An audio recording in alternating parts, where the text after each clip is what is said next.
Nja 2 dekada pasi kishin ndarë skenën për herë të fundit në këtë formacion, muzikantët që shquhen si përfaqësues të brezit të parë të jazzit modern në Kosovë janë ribashkuar në Prishtinë.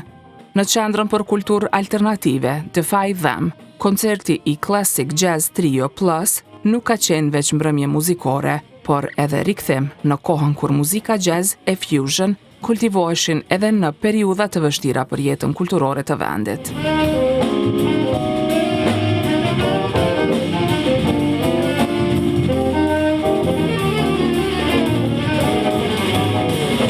Për publikun, mbrëmja që si udhtim në përtingujt që kishin shoqëruar fundin e viteve 80 e krejt dekadën pasuese, si dhe fillimin e këtimi vjeçare.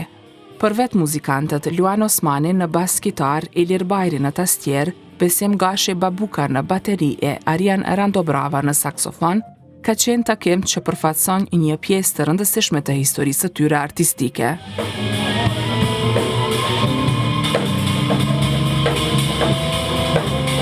Edhe vetë programi u ndërtua mbi emra që kanë lënë gjurmë në historinë e jazzit. Nga Michael Petruccian me Miles, te energjia ritmike e Jean-Pierre të Miles Davisit dhe Chameleon të Herbie Hancockut, koncerti ka marrë hov me ngjyra të ndryshme muzikore. Delikatesa melodike e Little Sunflower e Freddie Hubbard u pasua nga dinamika e Spain të Chick Coreas.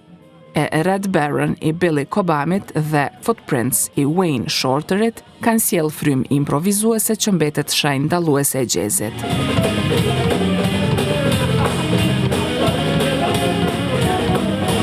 Në skenë kanë qenë muzikantë që edhe sot janë ndër emrat më të përkushtuar në mbajtjen në skenë të kësaj muzike në Kosovë.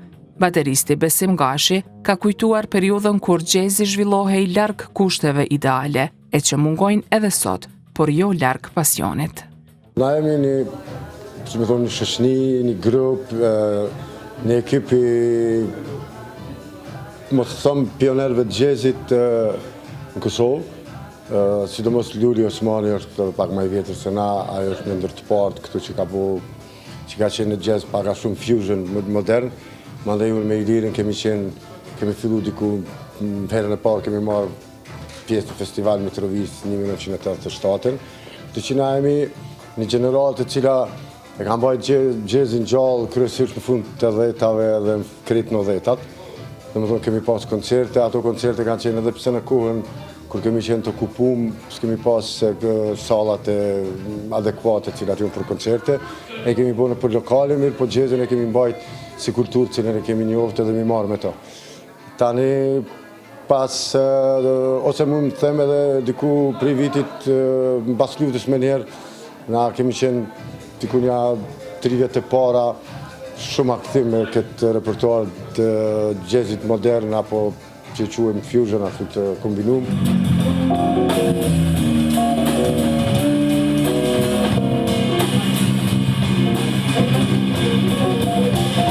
Pikërisht ky repertor që dikur dëgjohej në klube e hapësira alternative është rikthyer pas 22 vjetësh në një skenë të përbashkët. Për të, thelbi i jazzit mbetet liria, jo vetë si koncept artistik, por edhe si mënyrë komunikimit midis muzikantëve. Një jazz muzician nevojitet pak a shumë me njoft më shumë harmoninë apo muzikën pak më thellësisht, për me mujtë edhe me qenë i lirë. Karakteristika e jazzit është liria. Në kupton që mundesh me improvizu, mirë po me qenë në formë, edhe me pas kulturën e ndigjimit, me ndigju, me komuniku me grupin, me cilin një. Jazzi është muzikë, po flasë nëse bëhet me grup, është si me qenë një ekip i futbollit apo një ekip i basketbollit, ku krejt luajnë së bashku, nuk luajnë veç njëri edhe ndigjohen. Faktikisht energjia se cilit komunikon në kuptimin e lirisë aq që shprehet. Domethënë, jazzi, karakteristike e jazzit është liria. Liria shprehet në muzikë. Atë sa din, tash më varet njeri që ka vokabular fjalor të instrumentin e vetë. Më thonë, duhet me pas mjaft për me mujt me thonë ato që e ndjenë dhe që mendon.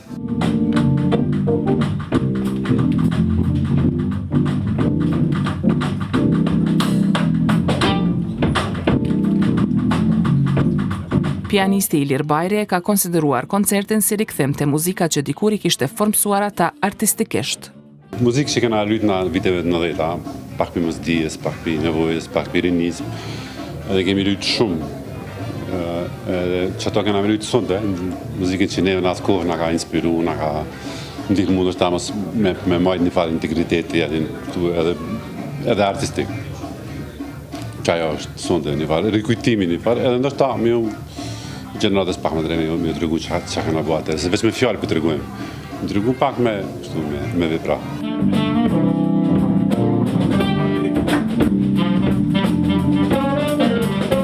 Bajri është shprehur entuziast për ribashkimin në skenë të muzikantëve që miqësin u asolli muzika.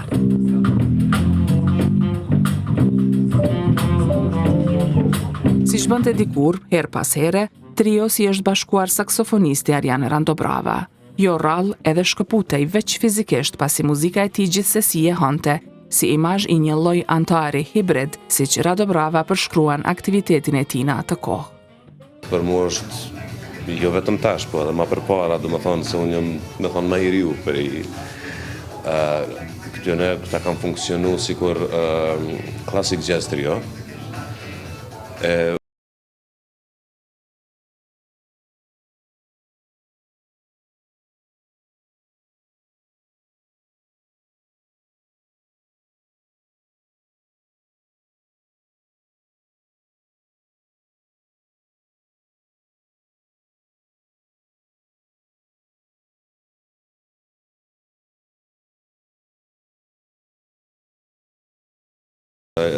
Luan Osmani, basisti jonë, që apë shë folë për uki, nuk i kalej, që tash, nice. Që tash, sot është me thonë babuka këj po hen. Që për shemë, kuptoni, normal edhe baci maj madhi, Ilir Bajri, që pitojnë edhe drejtorit gjezit. Nuk ndodhë kjo, mirë ki ka ma shumë se 15 vjetë, 20, që s'na ka ra, se kena pas gjithkush angazhimet e veta, po thjesht edhe një mi pëfa shumë.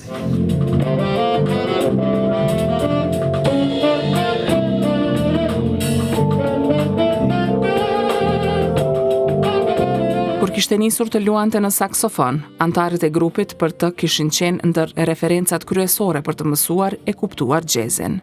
E për repertorin e zgjedhur, ka thënë se sjell dimension që rrallë dëgjohet në skenën vendore. Është një program që zakonisht nuk luhet këtu, ka do gjë standarde që kena përzgjedhë, sa për mu akomodu vesh i njerëzve që thonë një sen që e ka një do këtë i ofert. Po ka edhe, shtu saj përket, fusionit.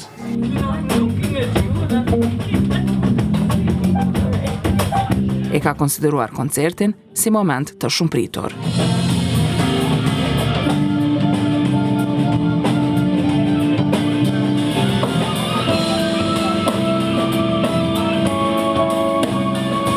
Koncerti i Classic Jazz Trio Plus ka qenë rikthem nostalgjik e rikujtim për kohën kur jazzi në Kosovë bahej gjallë nga një grusht muzikantësh të përkushtuar. E interpretimi u dëshmua si energji e asaj kohe që vazhdon edhe sot.